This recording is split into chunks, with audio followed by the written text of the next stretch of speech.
नमस्कार फ्रेंड, आज का पहला प्रश्न है, तीन फ्लड गेट ए, बी और सी एक जलाशय को 6 घंटे में भर सकते हैं। 2 घंटे एक साथ कार्य करने के बाद सी को बंद कर दिया जाता है। शेष हिस्से को फ्लड गेट ए और बी 7 घंटे में भर सकते हैं। फ्लड गेट सी द्वारा जलाशय को भरने में कितने घंटे लगेंगे? आइए इस प्रश्न को सोल्व करते हैं। बताया गया है कि ए, बी और सी तीनों एक साथ मिलके 6 घंटे में जलाशय को भर सकते हैं। उसके बाद ए और बी 7 घंटे में, ठीक है, एक बार तीनों मिलके काम किया और उसके बाद ए और बी एक साथ काम किया।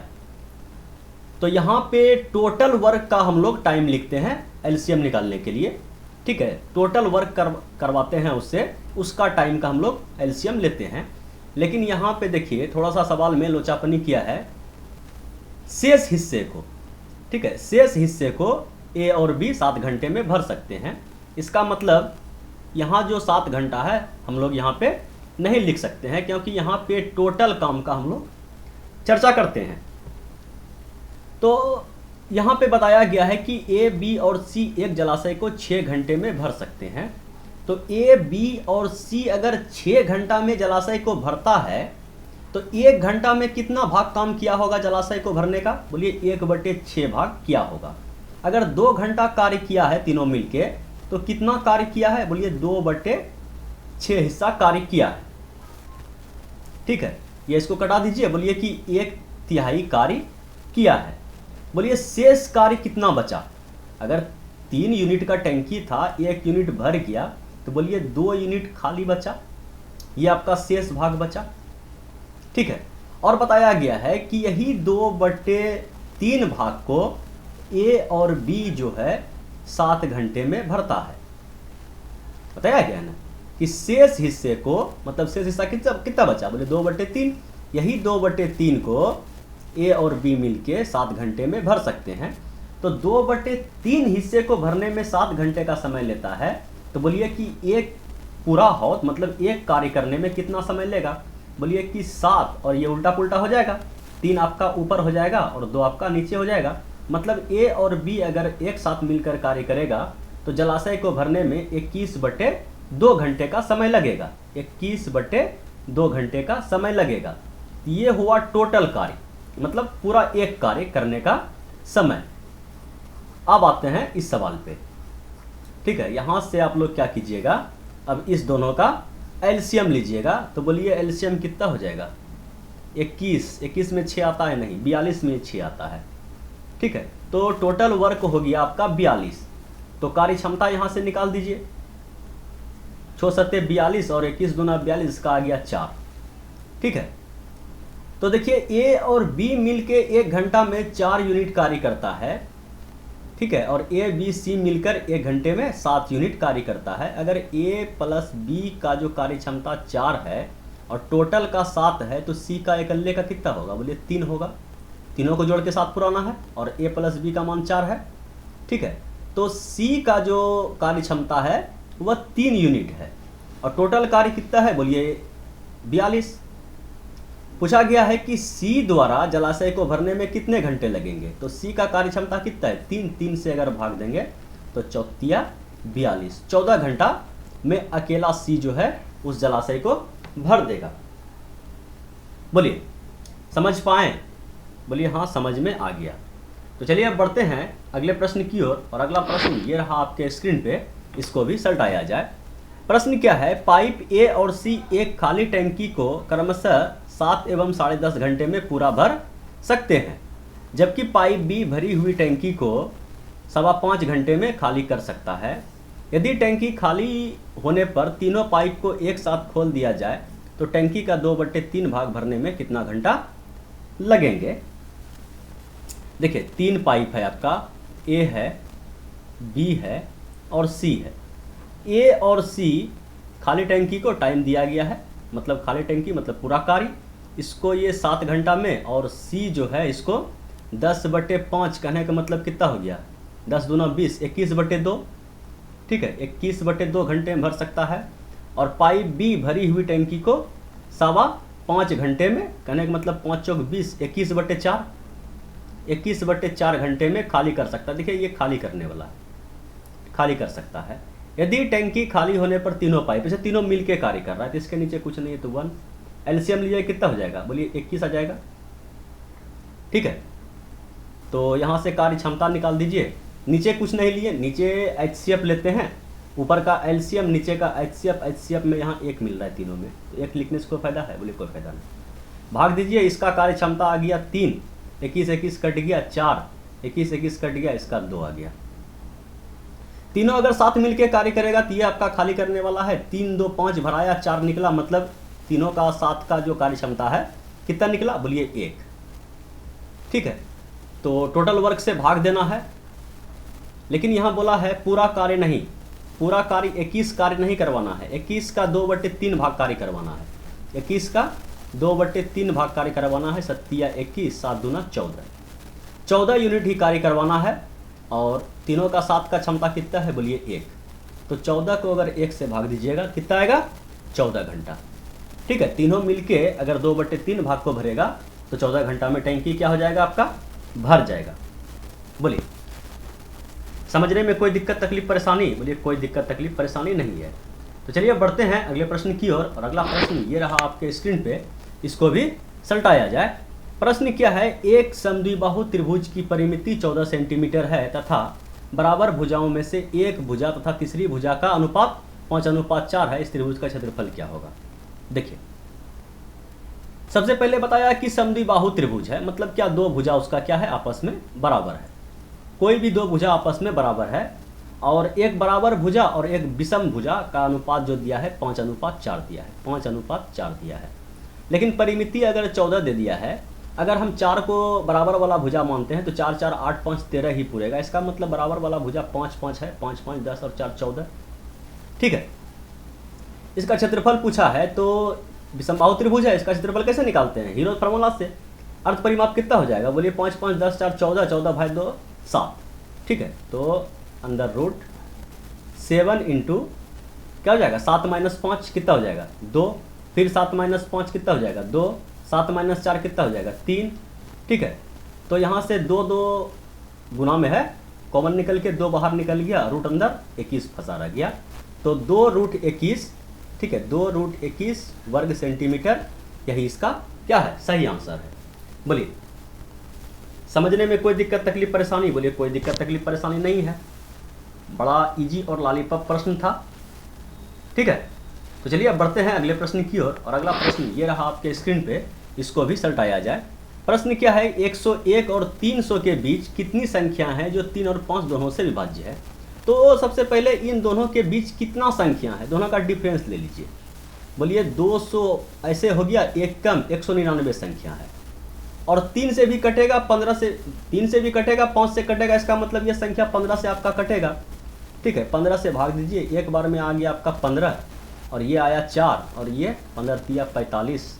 ठीक है, 45, ये बचा 4, कहने का मतलब ये हुआ कि 13 पूरा संख्या है जो आपका 3 और 5 दोनों से कटेगा, इसका मतलब 15 से कटेगा।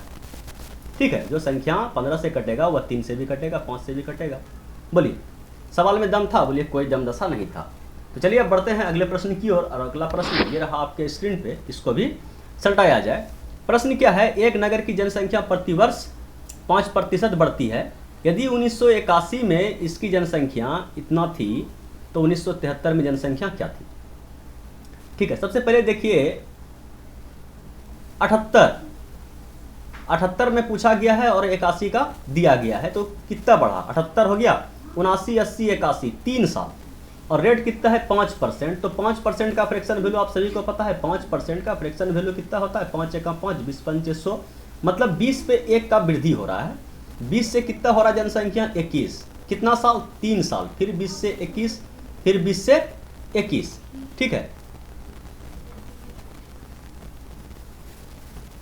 चलिए तो ये हो गया आपका 78 का जनसंख्या और ये हो गया आपका 81 की जनसंख्या। तो 20 × 20 × 20 मतलब क्या, 000 चिपकेगा, 2 दूना 4 दूना 8, ये तो हो गया 78 का। अब जो हम 81 का निकालेंगे तो 21 का क्यूब अगर आपको याद है तो आराम से ठोक सकते हैं, तो स्क्वायर तो कम से कम जरूर याद होगा। बोलिए 21 × 21 कितना होता है 441, और इसको फिर आपको 21 से गुना करना है तब तो क्यों निकलेगा, एक बार में आ गया आपका 441 और 2 बार में कितना हो जाएगा 8 8 2, इसको अगर जोड़ दिए 1 6 8 4 12 के 2 हाथ मरल 1, ये हो गया आपका 9261। ठीक है, कितना हो गया आपका 9261। तो ये जो है आपका 9261 ये कब का है, बोलिए ये वर्तमान का है। ठीक है, वर्तमान का वैल्यू कितना दिया गया है कि वर्तमान का वैल्यू आप जो 9261 निकाले हैं वह इसके बराबर है, किसके बराबर है, बोलिए 13,8,9,1,5 के बराबर है। तो ये कितना गुना है, ये कितना गुना है, बोलिए इकाई अंक तो 5 है, इकाई अंक कितना है 5 है। अगर हम पीछे का 3 अंक को हटा दें तो ये आ जाएगा लगभग 138 के आसपास, ये 9, तो 15 नमा 35 से होता है लगभग, ये 15 का मल्टीपल है। चेक कर लेते हैं, कोई दिक्कत नहीं है। 9261 को अगर हम 15 से गुना करें तो क्या हो जाएगा, 15 एका 15 और 6 90, 15 दूना 30 और 15 नमा 35 से। ठीक है, ये हो गया आपका 135, जोड़ दीजिए 5 1 और ये हो गया 9, देखिए किसका सीधा में है, ये इसके सीधा में, ये इसके सीधा में, ये इसके सीधा में, 5 3 8 और ये हो गया 13,89,15। जी हाँ, बिल्कुल ये 15 गुना है। ठीक है, ये आपका 15 गुना है। तो आपको जो है इधर भी आपको 15 गुना करना पड़ेगा। ठीक है, ये कितना गुना है, बोलिए 15 गुना है, तो इधर भी आपको 15 गुना करना पड़ेगा। और 15 अठे 20 से 120 पर 000। ठीक है, 120 पर 000 मतलब कि 12 पर 4 0। ऑप्शन नंबर ए ही आपका 110% क्या है, करेक्ट आंसर है। बोलिए आपको समझ में आया, बोलिए वो तो पता चलेगा लाइक की संख्या देखकर कि आपको समझ में आ रहा है या नहीं आ रहा है। ठीक है, वह डिपेंड करता है किस पे, लाइक की संख्या पर, कि कितने आदमी को समझ में आ रहा है, कितने आदमी को समझ में नहीं आ रहा है। फिलहाल हम बढ़ते हैं अगले प्रश्न की ओर, और अगला प्रश्न ये रहा आपके स्क्रीन पे, इसको भी सल्टाया जाए। प्रश्न क्या है कि 4 वर्षों के लिए 7.25 के प्रतिवर्ष के साधारण ब्याज की दर से किसी धनराशि का निवेश किया गया था। यदि इसी राशि को 6 वर्ष के लिए निवेश किया गया है तो अर्जित ब्याज की राशि 435 रुपया अधिक होती। शुरुआत में कितनी धनराशि का निवेश किया गया था। समझिएगा कि ये जो इफेक्टिव रेट होता है या इसको बोलते हैं RT%, तो कितना हो जाएगा, बोलिए बड़ा वाला पहले लिए 6 वर्ष के लिए अगर जमा किया गया, 6 वर्ष के लिए जमा किया गया 7.25% से, तो ये हो गया आपका इफेक्टिव रेट। और ये जो है 4 वर्ष के लिए जमा किया गया 7.25 4 वर्षों के लिए, ये जो इफेक्टिव रेट का जो अंतर दिया गया है ये 435 के बराबर दिया गया है। ये परसेंटेज है, ये इफेक्टिव रेट क्या है, परसेंटेज है। 7.25 अगर आप इससे कॉमन ले लीजिएगा, ठीक है, तो यहाँ 4 और यहाँ 2, मतलब 6 और 2 का डिफरेंस आ जाएगा। इतना परसेंट का वैल्यू कितना दिया गया है 435। ठीक है, इतना परसेंट का वैल्यू 435 के बराबर दिया गया है। तो आपसे 100% का वैल्यू पूछा गया है। बोलिए 7.25 दूना कितना होगा, 14.5। 7.5 दूना कितना हो जाएगा, 14.5% का वैल्यू दिया गया है 435। तो आपसे 100% का वैल्यू पूछा गया है, तो 100% का वैल्यू क्या हो जाएगा, 100% आपका क्या हो जाएगा, मूलधन 435 और बटे 14.5 और गुना 100। बोले ये पॉइंट उड़ा दीजिए, ये 0 खत्म और ये कट गया आपका 3 बार में, ये 3000 रुपया मूलधन, ये 100% का वैल्यू आ गया। बोलिए कोई दिक्कत तकलीफ परेशानी, बोलिए कोई दिक्कत तकलीफ परेशानी नहीं है, समझ में आ रहा है, बोलिए समझ में आ रहा है। अगर आप रेगुलर हैं तो आपको समझ में आ गया होगा। अगर बीच बीच में टपका मारते हैं तो लाइक की संख्या पर डिपेंड करेगा कि आपको समझ में आया या नहीं आया।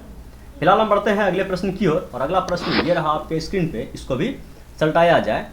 पूछा गया है, एक सीरीज दिया गया है, पूछा गया है कि इसका 20वां पदों तक का योग क्या होगा। तो सबसे पहले देखिए, इसको सोल्व करने का एक से एक तरीका आप लोग के पास होगा, लेकिन जो बेसिक है, ठीक है, उसके लिए एक फार्मूला का आपको ज़रूरत पड़ेगा। फार्मूला क्या होता है, SN बराबर तो n/2 into 2a plus n-1 और इंटू d, यही होता है। n क्या है, कुल पद, कितना पद है 20, 20 का आधा कितना हो जाएगा, बोलिए 10, यहाँ लिखते हैं ठीक है, कितना हो जाएगा 10 इंटू 2a, ये प्रथम पद होता है, इसको 2 से गुना कीजिएगा।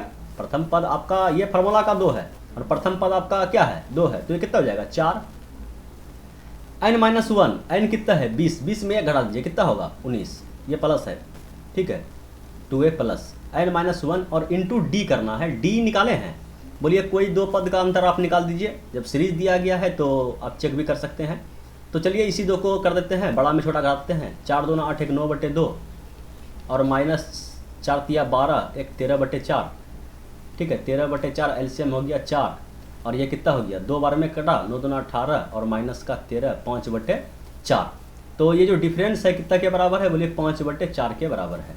बस इसको सोल्व करना है और सभी पदों का योग निकाल देना है, ठीक है। चलिए इसको गुना कीजिए, 19 5 95/4 और प्लस का कितना हो गया, बोलिए 4, ठीक है। और किससे गुना है, बोलिए 10 से। अगर यहाँ पे एलसीएम ले लिया जाए 4 तो 4 चौक कितना हो जाएगा 16 और प्लस का आपका 95 और ये गुना किससे है, बोलिए 10 से।